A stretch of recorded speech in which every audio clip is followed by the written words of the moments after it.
Now, I was going to not talk about the new history of the DC universe outside of my YouTube show, Last Week in Comics, just because personally I think it's just a cash grab and there's no way to properly give representation to the entire history of the DC universe in only 4 issues. Unfortunately, Mark Waid has invaded me and Stack's home though, so I have to talk about it now.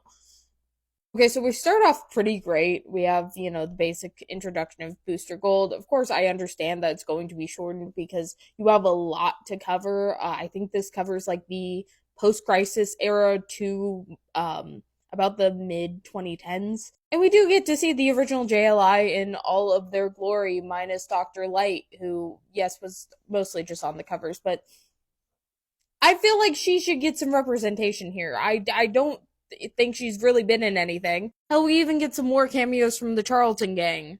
But then, as you probably have maybe seen from Stack's video, I don't know, I haven't watched it yet, then things go horribly wrong with saying that Rip Hunter and Matthew Ryder formed the Linear Men. And then we just continue on to the 2000s like they didn't say shit.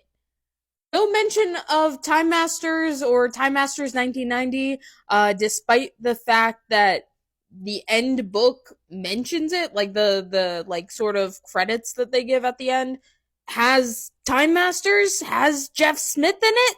Like we're just moving on to the Death of Ted Cord. What? Okay. Like Rip Hunter should have had his little fingers all over this entire event. Obviously, he's the time guy, but he is a pre-crisis character.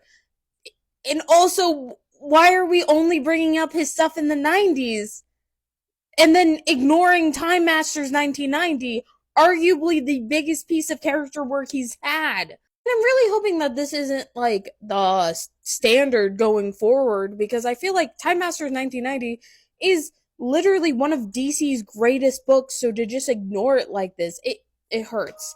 It hurts just as much as the fact that Jaime only gets like a sentence in all of this. Who knows? Maybe we'll finally get an explanation for Ted Cord being still alive. But given the track record of this book so far, I think that they're not. They're not gonna fucking bring this up. They're just gonna let it go. The whole idea of this is a mess. This entire like mini series has been a mess. They deleted Inza as Dr. Fate. Like they're ignoring massive parts of the DC universe just because they don't want to write like half a sentence about it. The DC offices will pay for their crimes eventually, but I got some freshly squeezed Orange Cassidy to go watch.